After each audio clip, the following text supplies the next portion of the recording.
Hey, it's John Prendergast from the Enough Project. I'm here with Omer Ismail, who's also with Enough and with Darfur Peace and Development, and Jimmy Mulla, who is with Voices for Sudan. We're here today to talk about the implications of these elections, which have just ended in Sudan. We want to know what does it mean for the future of that country and that region at this critical moment in Sudan's history. Let's start with you, Jimmy, and talk a little bit about what you think are the real big picture takeaways from this electoral process that is so deeply flawed that is just concluded. Well, the election was a very important part of the comprehensive peace agreement.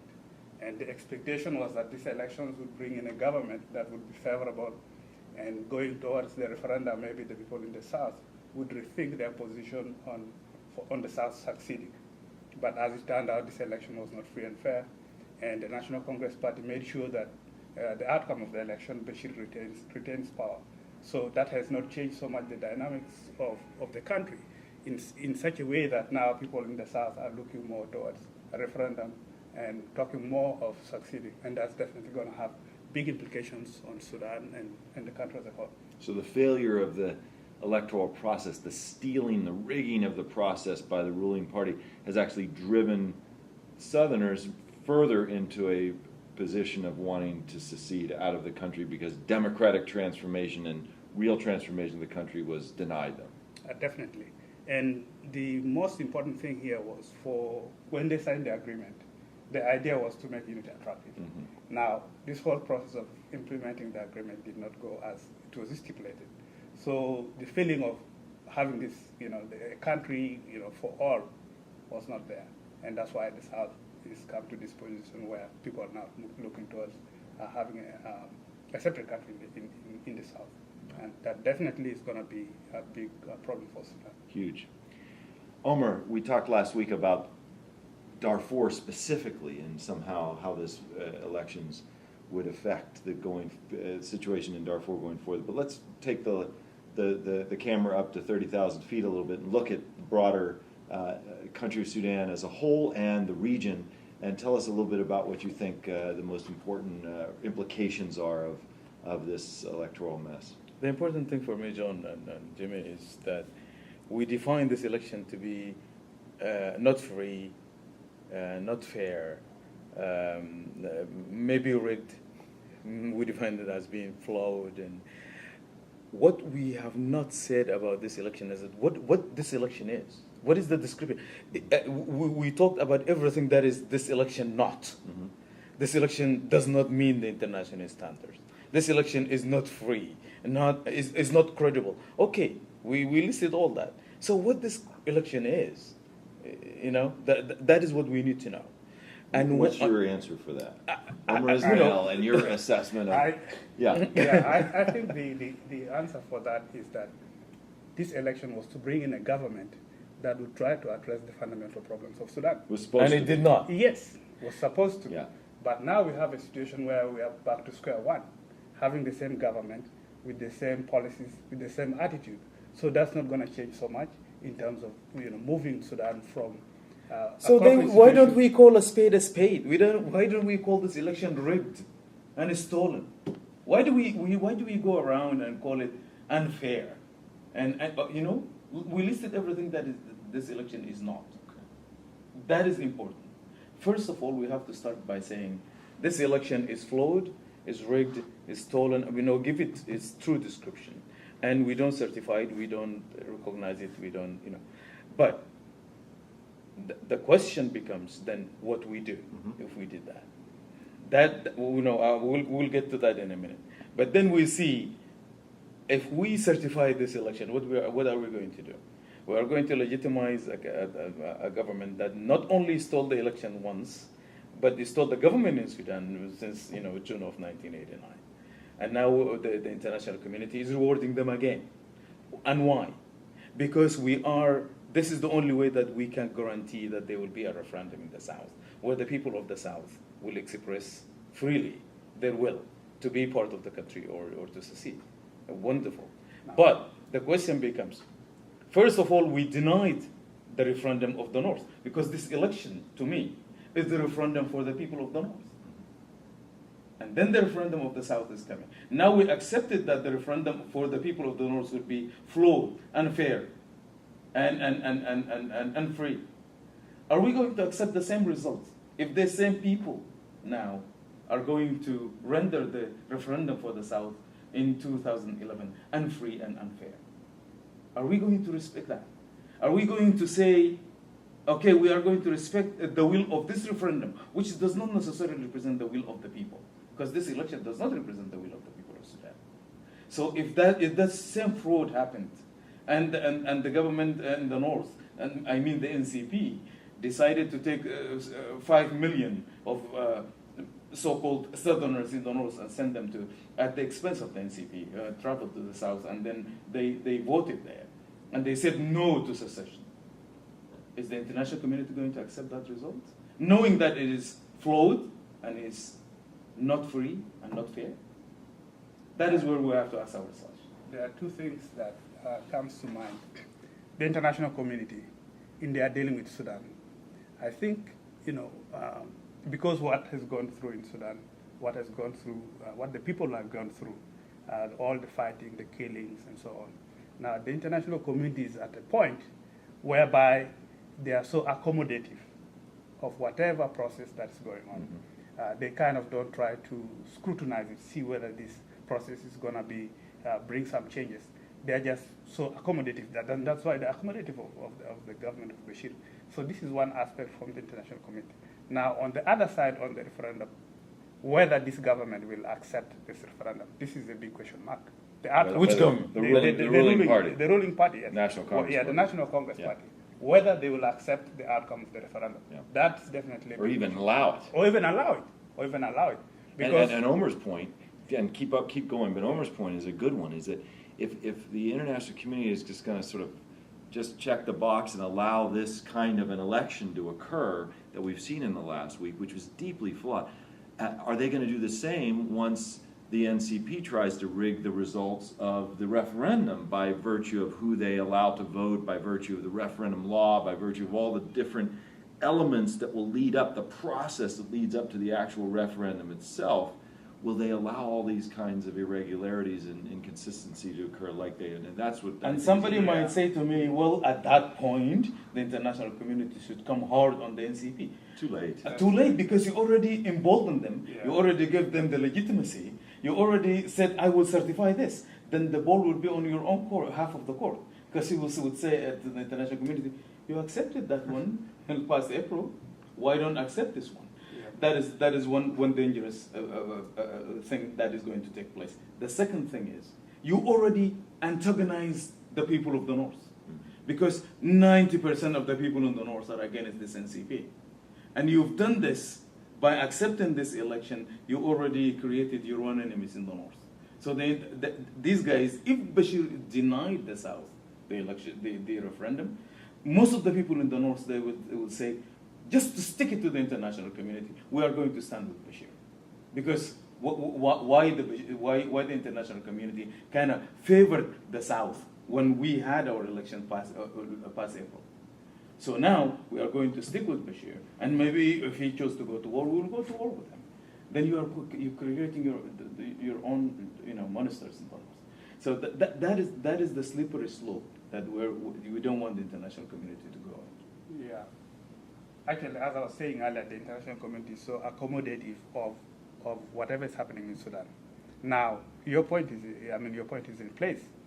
Once the referendum goes through, or once it takes place, and the National Congress Party decides to mess up with the outcome of the referendum, the international community is going to base their judgment on whether there's going to be a conflict or not. That's it. If there's going to be no conflict, then they will accept it. Yeah. But if they see there's a potential for conflict, then they will get alarmed, and then they will get concerned about that. But then what now would they do? On the southern aspect, the South Sudanese, the government there, the people are determined. They are not waiting for any delay for anything, and even all the surveys that have been done so far, 90-something% of the population say they're going to vote for secession. So the outcome of the referendum, as of now, is known.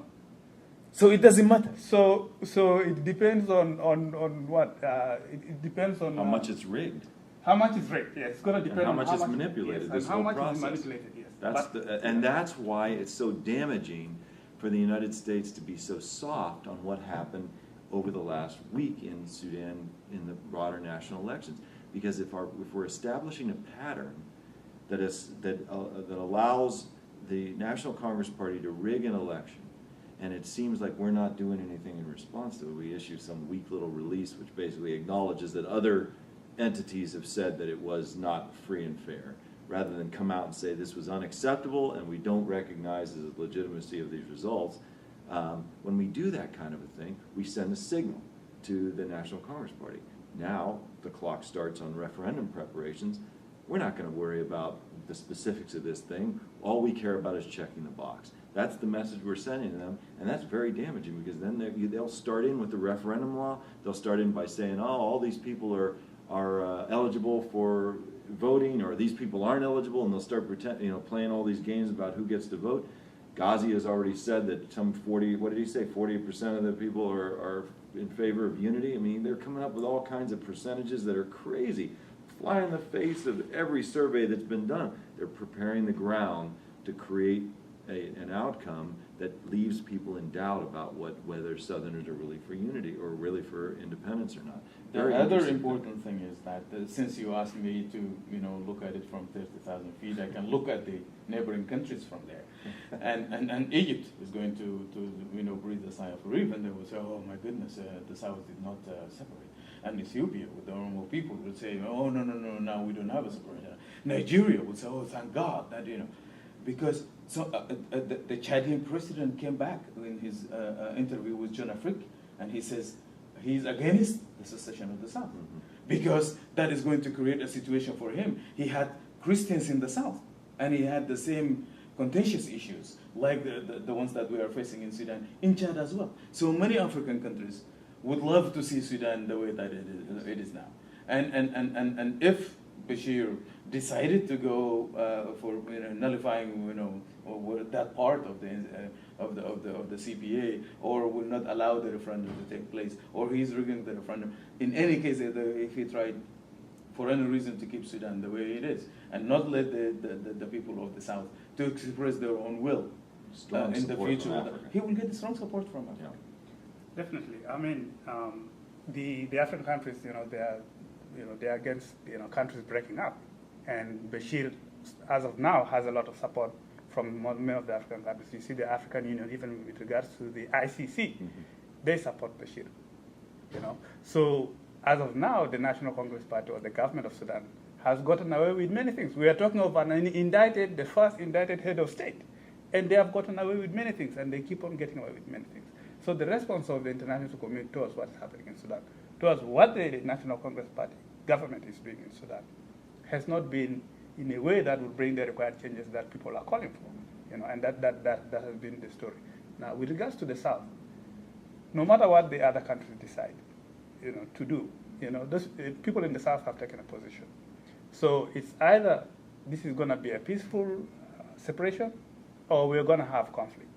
And the likelihood of having conflict is very high, because as of now, I don't think the government or the National Congress Party, they are prepared to allow the South to succeed.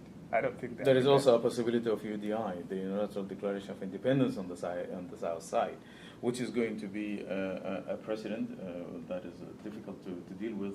And we have Somaliland, which separated itself from Somalia, and they had a UDI that nobody recognized until today, maybe one or two countries around the world. Maybe not even one. This is going to be different, because this process is part of an international recognized agreement.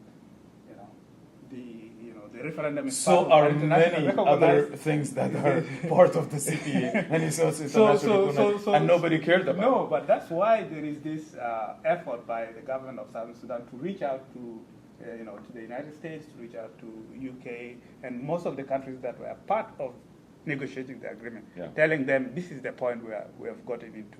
Now help us in this process, and this is why there's the talk of post 2011. But in the same time, look at the statement from the Troika describing the elections in Sudan. It's a weak statement. It is non-committed to anything. basically saying, oh, well, there are irregularities, or it is like the opposition parties crying in Sudan, saying that there are irregularities and there are missteps here and there. And this election is basically, in the core of it, is flawed. It is not free. It is not democratic. It is not going to create, like you said, any transformation in the country. Why don't we come out and say that? Because it will come to bite us at the end. The same troika is going to be faced with the same statement later on, should anything go wrong with the referendum in Sudan. Yeah. So it is our chance to correct it now, before we move from here. I mean, that's where we need to come back again and then try to look at the Sudan policy as a whole. Mm-hmm. I would say the Comprehensive Peace Agreement was a good agreement, and the United States did a good job in bringing up the agreement. We have seen some results. There are some results from that agreement. Mm-hmm. Lots. But the implementation of it, because there was no strong follow-up from the U.S., from the members, the Troika members, and that is why the process did not go as expected on one side. On the other side, the National Congress Party has done everything possible to undermine the agreement, mm-hmm. and this is something that needs to be taken into account. Because they never negotiated. And it's not only the Comprehensive Peace Agreement. You have the Darfur peace agreement that was signed. That could be an agreement that if they had the political will to have peace in Sudan, that could be an agreement that people would build on. The Eastern Sudan peace agreement, that could be an agreement that would build on.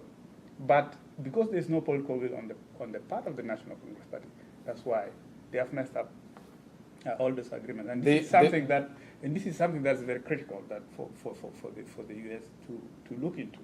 The Bashir government or the Bashir regime will sign today's copy of the Washington Post if you called it a peace agreement, and because they don't care about the agreement they sign. They never come to negotiate in good faith to begin with.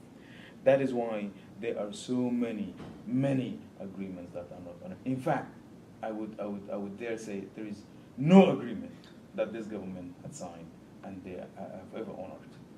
So, if the promise of an agreement is to create that transformation and to give the people of the South the chance to express their will, and that promise was not fulfilled, what will make us think today that if we give a chance to this government to legitimize itself and to be important and to be strong and to garner the support of the African countries that do not like to see a part of Sudan secede and become a new country, which will bring them another problems. How can we guarantee that whatever we sacrificed for today, we are going to get tomorrow out of this government? I don't see it, and I don't trust that we'll get any. That's why I think we need to step back. We need to step back and see what transpired since then up to now, and then now design a new approach because of what we've been through. And the whole thing is to look at the whole of Sudan, not only the South, because when you look at the whole country and then address this problem holistically, that's why that's what we call the holistic approach. Holistic approach, and that's very important to have the holistic approach, because if you resolve the South, a problem in the South, you have a problem in Darfur, you have a problem in Eastern Sudan, you have in the Nuba Mountains, the contested areas, Nuba Mountains and Blue Nile. These are all flashpoints. So we need a holistic approach to address the issues that are at hand. And I think stepping back and then seeing where we move from here is important. And in that, to conclude then, in that stepping back, what do you guys think would be the one thing or the one or two things that the United States could do to really lead, going forward, to lead and change the equation and give peace a better chance in Sudan? What are the game changers that we could see from the Obama administration that could really help on the ground in Sudan today? But like Jimmy said, we'll have to look at the policy that is rolled out in last October and implemented. The benchmarks are there. People should look at them, and we should tie that always to certain cost. If the government of Sudan is not going to do, or if the parties in Sudan, let's call it, and that include the SPLM, are not doing this by this date, then the cost is going to be. It has to be. Mm-hmm. We have to have specific consequences. And now, the policy was rolled out, and they said that every 3 months they're going to have the deputies meetings, and they are going to review that and to see how it goes. Now we had what? 6 months, 6 months, 7 and months, and one meeting, Yeah. and that meeting did not even talk about the benchmark or costs. So that is not, it's not going to Failure of implementation. so far. Absolutely, Yeah. and also the personnel, the people who are going to implement this policy. You have to take a hard look at that and to decide which one person or persons who are going to implement this policy and how, Yeah. and to, the results that come out of it. I think that is important. Somebody, and I heard this from the General Confederation before, he says, short of declaring war on Sudan, what leverage do I have so that I can go and push Khartoum? Well, even if you don't have that, you don't have to go back and to give them every carrot that they wanted. So if you don't have leverage, get out of Khartoum and say, there is nothing that I can do. Let the Sudanese people handle their own affairs. But that's not But correct, though. that is is it? not correct. Yeah. Because there is a lot of leverage Sure. that the United States has on Sudan and on other people who have leverage in Sudan.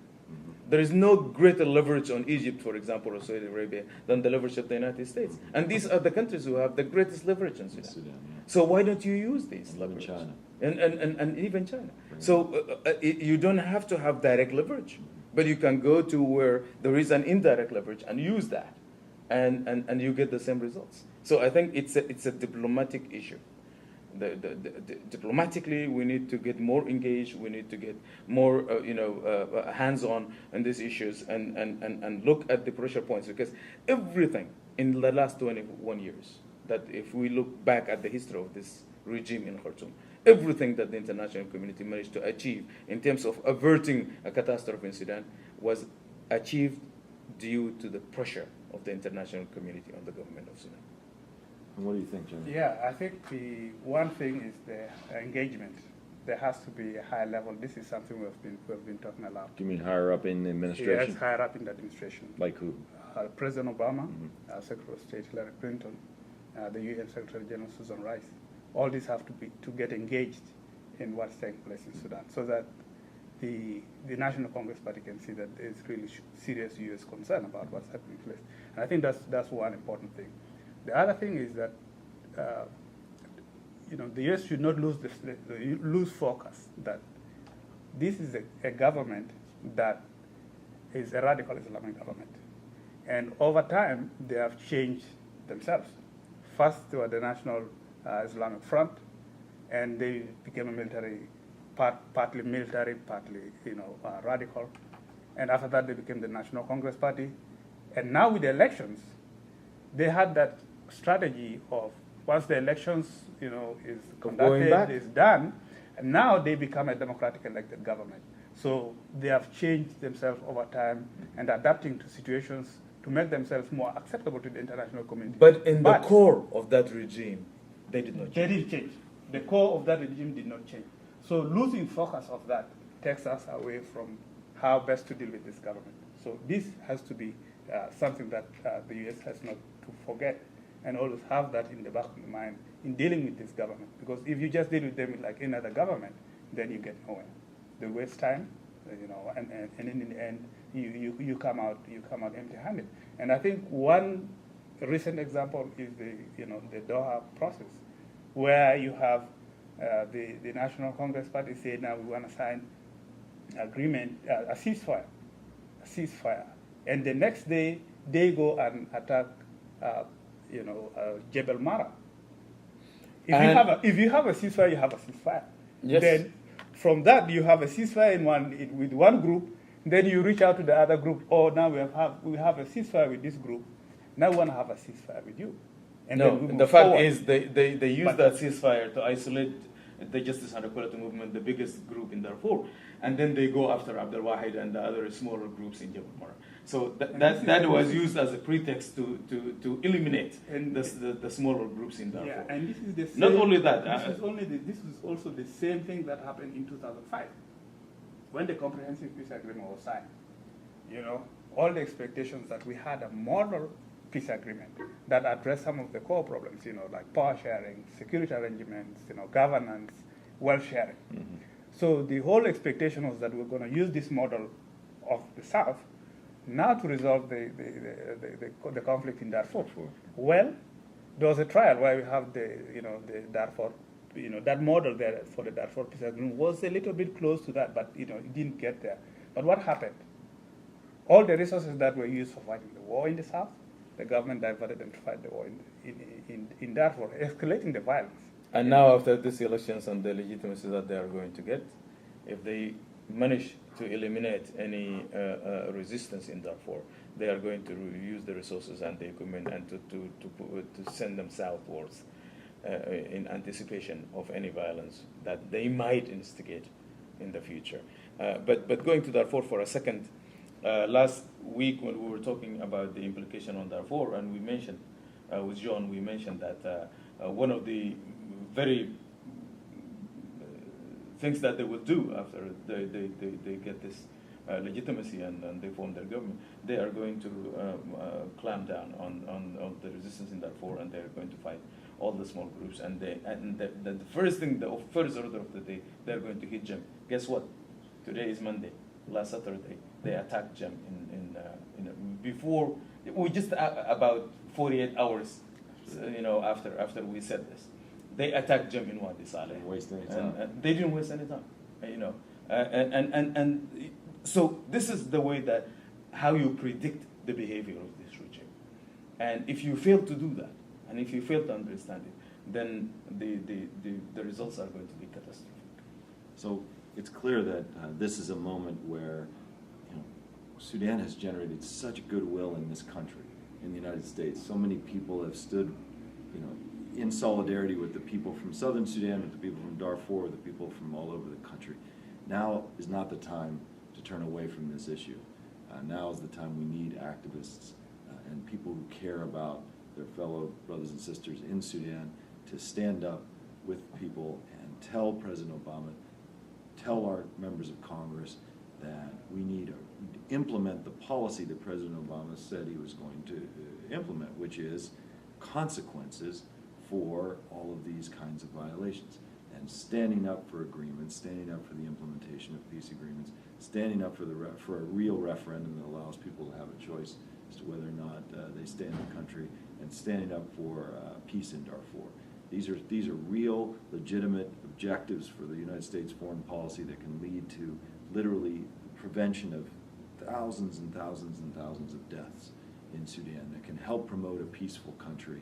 And the U.S. is the preeminent country to do that, and we believe that the United States has the leverage to do it, and we want to see as many people as possible raise their voice in support of a real substantive, strong policy by the United States, by the President himself, and as you said, involving Secretary Clinton, involving Ambassador Rice, so we can see high-level involvement in support of this. Peace is possible in Sudan, is it not? It is. We've waited it for so long, Yep. and we're right there near the end now, and we really need the United States to stand up and play the right role that it must.